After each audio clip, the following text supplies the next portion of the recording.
పిత పుత్ర పవిత్రాత్మ నామమున ఆమేన్.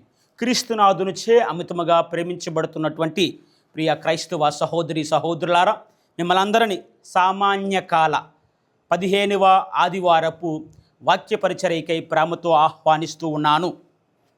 ఈనాటి గ్రంథ పఠనాలు మనకు బోధిస్తున్నట్టు అంశం ఏంటంటే, నీ హృదయం ఏ నేల?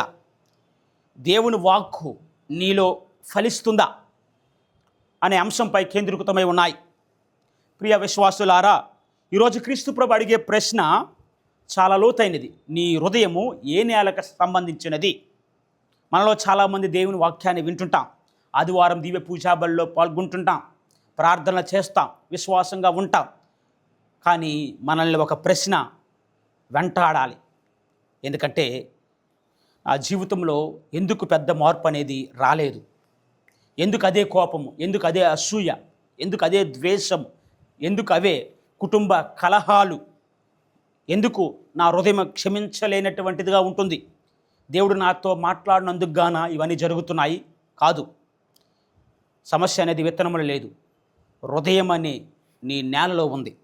కావున ప్రీతమ క్రైస్తవ సహోదరి సహోదరులారా, ఈరోజు వాక్యం మనకి 5 అంశాలను తెలియజేస్తూ ఉన్నది. మొట్టమొదటి చూస్తే, దేవుని వాక్ అనేదంట ఎప్పుడు విఫలము కాదు, అది ఫలాన్నిచ్చే విధంగా ఉంటుందంట. ఈనాటి మొదటి పట్టణాన్ని మనం ఒకసారి పరిశీలించినట్లయితే మనకి అర్థమవుతుంది. యెషయా ప్రవక్త ఈ విధంగా అంటున్నాడు.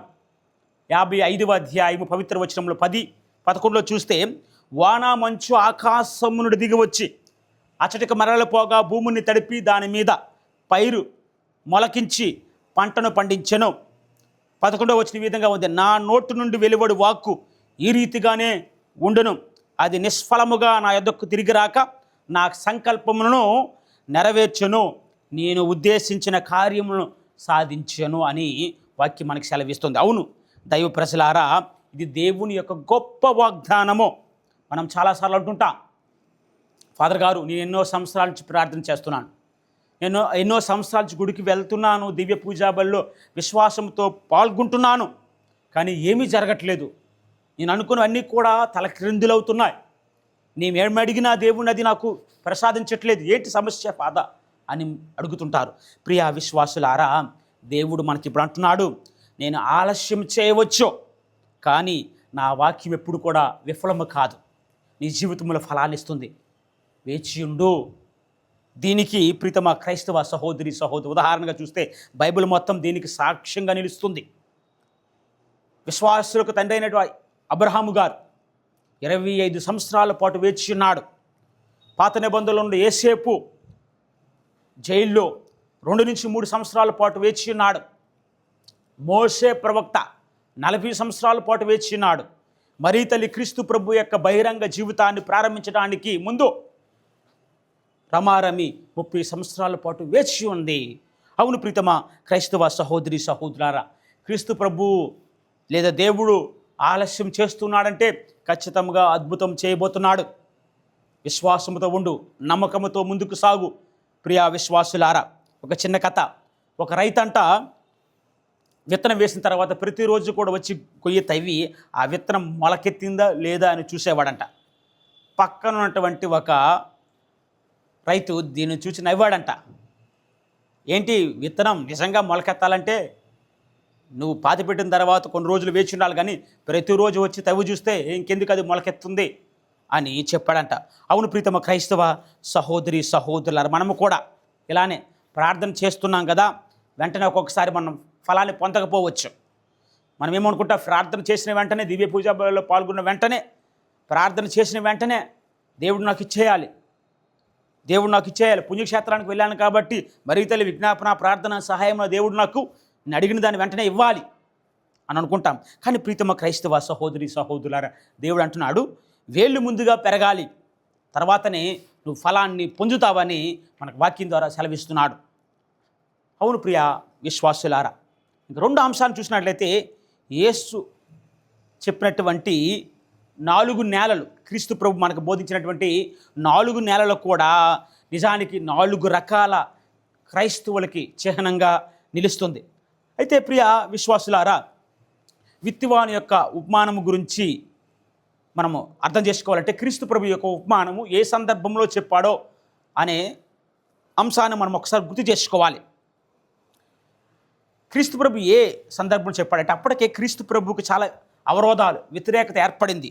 యూదా నాయకులైనటువంటి పరిసయ్యులు, ధర్మశాస్త్ర బోధకులు, సద్దుకేయులు క్రీస్తు ప్రభు యొక్క బోధనలో తప్పుపడడానికి ఎదురు చూస్తున్నారు. క్రీస్తు ప్రభు ఎక్కడ బోధించినా, దేవాలయాలు బోధించినా, ఎక్కడ ఏం చెప్పినా దానికి వ్యతిరేకత ఏర్పడింది. ప్రార్థనా మందిరాల్లో వ్యతిరేకత ఏర్పడింది. ఇలాంటి సందర్భాల్లో క్రీస్తు ప్రభు ఈ ఉపమానాన్ని బోధిస్తున్నారు. ఎందుకంటే ప్రజలు యూదా నాయకుల యొక్క మాయలో పడి దేవుణ్ణి విడిచిపెట్టకూడదు అనే అంశంతో ఈ యొక్క ఉపమానాన్ని చెప్తున్నారు. కాబట్టి ఈ యొక్క ఉపమానాన్ని మనం ఏ విధంగా అర్థం చేసుకోవాలంటే, పాలస్తీనా దేశంలో నేలలు అనేవి మన నేలలా ఉండవు. అంత కూడా రాతి బండలతో కూడినటువంటి పొదలతో కూడినటువంటి నేల. అయితే ప్రియ క్రైస్తవ సహోదరి సహోదరులారా, ఇక్కడ ఏ విధంగా చేసేవారంటే రైతులు విత్తనాలను చల్లిన తర్వాత తవ్వేవారనమాట. ఆ విత్తనాలు చల్లినప్పుడు ఏమైంది, కొన్ని చల్లి తవ్వేవారు కాబట్టి తవ్వినప్పుడు కొన్ని విత్తనాలు ఆ తవ్వకాల్లో పడి ఫలించాయి. కొన్ని రాతి నేల మీద, కొన్ని ముండల పేదలు, కొన్ని వెంటనే సూర్యరశ్మి వల్ల నాశనం అయ్యేవి. ఇలాంటి అవరోధాలు చాలా ఉండేవి. ఈ సందర్భాన్ని మనం గుర్తు చేసుకొని ఈనాటి సువిశేషపట్నంలో చెప్పినటువంటి ఉపమానాన్ని మనం ఆలోచించినట్లయితే కొద్దిగా స్పష్టంగా మనకు అర్థమవుతుంది. అయితే క్రీస్తు ప్రభు 4 రకాల నేలల గురించి మనకు బోధిస్తున్నాడు. మొట్టమొదటిది ఏంటంట, దారి పక్క నేల. విత్తనం పడింది, పక్షులు వచ్చి వెంటనే తినేశాయి. విత్తనాలు పడిన వెంటనే పక్షులు వచ్చి తినేశాయి. మరి పక్షులు ఎవరు అనే అంశానికి వచ్చినట్లయితే మొబైల్ ఫోన్, సోషల్ మీడియా, అశ్లీలత. ఈ రోజుల్లో మనందరికి కూడా ఈ పక్షులు ఎవరంటే చెడు స్నేహాలు, ప్రపంచ వ్యామోహాలు. ఇవన్నీ కూడా ప్రియ క్రైస్తవ సహోదరి సహోదరుల, దివ్య పూజలో విన్న వాక్యం వెంటనే విడిచిపెడతాం, మర్చిపోతాం. ఇప్పుడు మనకి దేవుని వాక్యం కంటే సెల్ ఫోన్లో వచ్చే నోటిఫికేషన్స్ ఎక్కువయ్యాయి. బైబిల్ చదవడానికి 5 నిమిషాలు టైం లేదు, కానీ రోజు మొత్తం రీల్స్ తిప్పుతూనే ఉంటాం. సైతాన్ ఏం చేసిందంటే మన చేతుల్లో ఆయుధం పెట్టలే, సెల్ ఫోన్ పెట్టింది. ఈ ఆధునిక ప్రపంచంలో జాగ్రత్తగా ఉండాలి. మొబైల్ చెడ్డది కాదండి, కానీ అది దేవుని స్థానాన్ని పక్కన పెట్టి దేవుని స్థానంలో అది కూర్చున్నప్పుడు అది విగ్రహారాధనగా మారుతుంది. చెడిగా, నాశనకరంగా, నాశనం చేసే విధంగా అది మారుతుంది. ఒక సంఘటన, ఒక తండ్రి మరణించడానికి ముందు తన కొడుకుతో ఈ విధంగా చెప్పాడు, నాయనా నువ్వు ప్రతిరోజు కూడా పరిశుద్ధ గ్రంథాన్ని, బైబిల్ను చదువు అని చెప్పినప్పుడు ఆ బిడ్డ చదవలేదు, మరణించాడు తండ్రి. అయితే ఒకరోజు అనుకోకుండా ఆ వ్యక్తి ఆ బైబిల్ తెరిచినప్పుడు ప్రతి పేజీలో కూడా తన తండ్రి డబ్బులు పెట్టాడంట. ప్రీతమ క్రైస్తవ సహోదరి సహోదరులారా, అయితే చివరి పేజీల్లో తండ్రి ఈ విధంగా రాశాడంట, నాయనా నువ్వు దేవుని వాక్యాన్ని ప్రేమించి ఉంటే నేను నీకు నేను దాచినటువంటి ఆశీర్వాదాలన్నీ కూడా దొరికాయి. నువ్వు రోజు కూడా దేవుని యొక్క వాక్యాన్ని చదివితే నీకోసం నేను దాచినటువంటి ఆశీర్వాదాలన్నీ కూడా నీకు దొరికాయి అని చెప్పాడట. మనము కూడా ప్రీతమ క్రైస్తవ సహోదరి సహోదరుల చాలాసార్లు దేవుని యొక్క ఆశీర్వాదాలు, దేవుని యొక్క వాక్యం తెరవకుండానే కోల్పోతున్నాం. ఇంకా రెండో నేల ఏంటంటే రాతి నేల. మొదట్లో ఎంతో ఉత్సాహం, ఆనందంగా ఉంటుంది, కానీ తర్వాత ముగిసిపోతుంది. మనం చాలా వరకు స్వస్థ కూటాలకు వెళ్తుంటాం, ప్రార్థనలో పాల్గొనడం చాలా ఉత్సాహంతో, మారు మనసు పొందాలి అనే మంచి మంచి ఆధ్యాత్మిక కార్యక్రమాలు చేస్తుంటాం, మన విశ్వాసం ఇంకా బలపడాలని. కానీ ఇవన్నీ చేసిన తర్వాత కూడా మళ్ళీ పాత జీవితానికి వెళ్తుంటాం. ఎందుకు? వేరు సరిగా లేదు. భావోద్వేగం అనేది విశ్వాసం కాదు. ఎమోషనల్గా ఫీల్ అయినంత మాత్రాన అది విశ్వాసం కాదు. ఏడ్చినంత మాత్రాన అది మార్పు కాదు. నిజమైన మార్పు ఏంటంటే క్షమించటం, అహంకారాన్ని వదిలిపెట్టడం, పాపాన్ని విడిచిపెట్టడం. ఇంకా మూడో నేల చూద్దాం, ముళ్ళ పొదలు లేదా ముళ్ళ నేల. ఇక్కడ మొక్క పెరిగింది, కానీ ఈ ముళ్ళని కూడా ఆ మొక్కను అణిచివేసి నాశనం చేశాయి. ఈరోజు ఆ ముళ్ళు మన జీవితానికి అంటే డబ్బు మీద అత్యాశ, పేరు ప్రతిష్టలు, పోలికలు, అసూయ, కుటుంబ రాజకీయాలు, సంఘ రాజకీయాలు. సంఘంలో ఉంటారు కానీ కొంతమంది సంఘంలో బురద రాజకీయాలు చేస్తూ ఉంటారు. అలాంటి దౌర్భాగ్యులు కూడా కొంతమంది ఉన్నారు సంఘంలోనే. కాబట్టి క్షమించరాని నేరాలు ఇవన్నీ కూడా. పాపం ఒక్కసారిగా మనల్ని చెడ్డవారిగా చేయదు, మెల్లమెల్లగా దేవునికి దూరం చేస్తుంది. ఒక గ్రామంలో ఇద్దరు అన్నదమ్ములు ఉండేవారంట. అయితే వారికి ఏదో మనస్పర్ధల వల్ల 25 సంవత్సరాల పాటు వారు మాట్లాడలే. అయితే ఒకరోజు అకస్మాత్తుగా అన్న మరణించాడట. ఇంకా తమ్ముడు కూర్చుంటూ ఏడుస్తూ అంటున్నాడంట, అయ్యో నేను ఒక్కసారి అన్న పిలిస్తే బాగుండేది అని అనుకున్నాడంట. కానీ అనుకునేసరికి సమయం మించిపోయింది. ప్రియ క్రైస్తవ సహోదరి సహోదరులారా, శవపేటికి వద్ద పెట్టే పూల కన్నా బ్రతుకున్నప్పుడు మనం ఒకవేళ క్షమాపణ అడిగితే అదే ఎక్కువ, అదే చాలా ఎక్కువ. ఆత్మపరిశీలన చేసుకోవాలి ప్రీతమా క్రైస్తవ సహోదరి సహోదరులారా. మరి రెండో అంశంలో 4వది మంచి నేల. మరి దేవుడికి కోరేది కూడా ఇదే, దేవునికి ఇష్టమైనది కూడా ఇదే. మంచి నేల అంటే వినే చెవి, అర్థం చేసుకునే మనసు, మారే హృదయము, ఫలించే జీవితం. అవును ప్రీతమ క్రైస్తవ సహోదరి సహోదరుల, క్రైస్తవుడు అంటే ఆదివారం మాత్రమే మనం మారకూడదు. సోమవారం నుంచి శనివారం వరకు కూడా క్రీస్తు ప్రభుని చాటే విధంగా ఉండాలి. కొంతమంది ఆదివారం మాత్రమే కూడుకొస్తారు, మిగతా రోజుల్లో కనిపించరు వాళ్ళు అనుకుంటారు. కాబట్టి అది నిజమైనటువంటి హృదయం కాదు, మంచి హృదయం కాదు. క్రీస్తు ప్రభుని ప్రతిరోజు ప్రతి గడియ ఇతరులకు చాటి చెప్పే విధంగా ఉండాలి. రోమిలికి రాసిన లేఖ మనం చూస్తున్నాం 8వ అధ్యాయంలో సృష్టి మొత్తం కూడా మూలుగుతుందంట. పౌలు గారు చెప్తున్నారు, సృష్టి మొత్తము కూడా విముక్తి కోసం ఎదురు చూస్తుందంట. మన ఇండియన్ ఫిలాసఫీలో కూడా చూస్తుంటాం.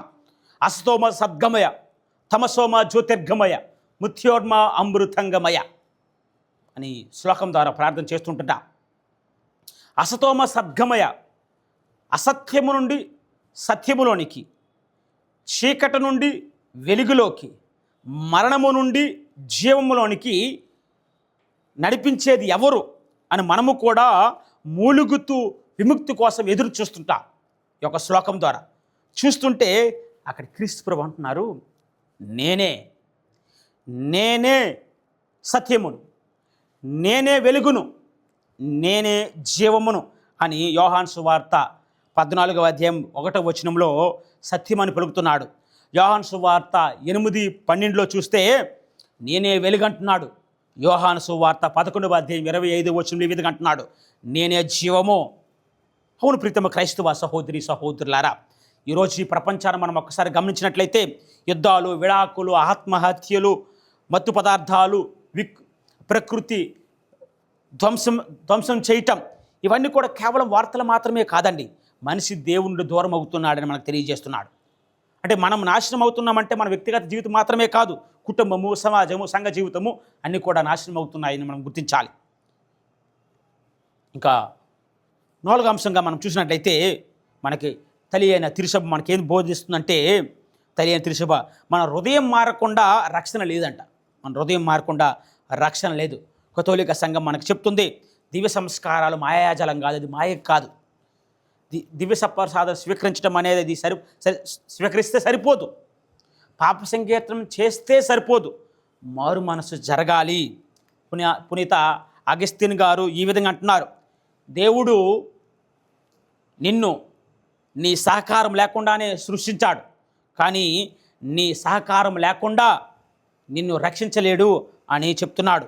అంటే దేవుడు విత్తనం వేస్తాడు, కాబట్టి ఆ కలుపు అనేది మనమే తీయాలి. ప్రీతమ క్రైస్తవ సహోదరి సహోదరులారా, ఇక చివరిగా చూస్తే ఈరోజు మన జీవితానికి 3 ప్రశ్నలు వేసుకోవాలి. చివరిగా, నా హృదయం ఏ నేల? దారి పక్కన పడిన నేల, దారి పక్కన నేల, రాతి నేల, లేకపోతే ముళ్ళ నేల, లేకపోతే మంచి నేల? ఇక రెండో ప్రశ్న, నా జీవితం ఉన్న ముళ్ళు ఏంటి? ఏ పాపం నన్ను దేవుని దూరం చేస్తుంది? ఎవరిని నేను ఇంకా క్షమించలేదు? ఏ అలవాటు నన్ను బంధిస్తుంది? ఇక మూడో చూస్తే, ఈరోజు దేవుడు నాలో ఏ మార్పు కోరుకుంటున్నాడు? ప్రార్థన ఎక్కువ చేయాలా? కుటుంబంతో కలిసి బైబిల్ చదవాలా? పాప సంకీర్తనానికి వెళ్ళాలా? లేకపోతే ఎవరినైనా క్షమించాలా? ఒక్కసారి ఆత్మపరిశీలన చేసుకుందాం ప్రీతమ క్రైస్తవ సహోదరి సహోదరులారా. ముగింపుగా చూస్తే, ఒక శిల్పి ఒక పెద్ద రాయిని చెక్కుతున్నాడంట. చాలాసార్లు సుత్తుతో దెబ్బలు కొట్టాడు, ఏ మార్పు సంభవించలేదు. అయితే చివరికి ఒక పెద్ద దెబ్బ కొట్టాడంట. ఆ రాయి అనేది 2 ముక్కలుగా చీలిందంట. అప్పుడు చూసిన వారు అందరూ అన్నారంట, ఓ ఈ దెబ్బతో ఇది 2 ముక్కలుగా చీలిపోయింది ఈ రాయి అని చెప్పినప్పుడు ఆ శిల్పి నవ్వుతున్నాడంట, కాదు దీనికంటే ముందు కొట్టిన దెబ్బలన్నీ కూడా ఇందులో ఉన్నాయి. ఇవన్నీ కూడా ఈ దెబ్బలని సహకారంతోనే ఈ బండను నేను పగలగొట్టాను అన్నాడట. అలానే ప్రీతమ క్రైస్తవ సహోదరి ఈరోజు మీరు విన్న దేవుని వాక్యం, మీరు చదివిన దేవుని వాక్యం, మీరు దివ్య పూజాబల్లో పాల్గొనే విధానం, దివ్య సప్రసాదాన్ని స్వీకరించడం, ఇవన్నీ కూడా వెంటనే మార్పును తీసుకురాకపోవచ్చు. కానీ ప్రతి దివ్య పూజాబలి, ప్రతి ప్రార్థన, ప్రతి పాప సంకీర్తన, ప్రతి దివ్య సప్రసాద స్వీకరణ, ప్రతి కన్నీటి ప్రార్థన మీ హృదయాన్ని మెల్లమెల్లగా మార్చి ఫలించే నేలగా తయారు చేస్తుంది. ఒకరోజు దేవుడు మీ జీవితంలో 30 వంతులుగా, 60 వంతులుగా, 100 వంతులుగా ఫలాన్ని ఇస్తాడు.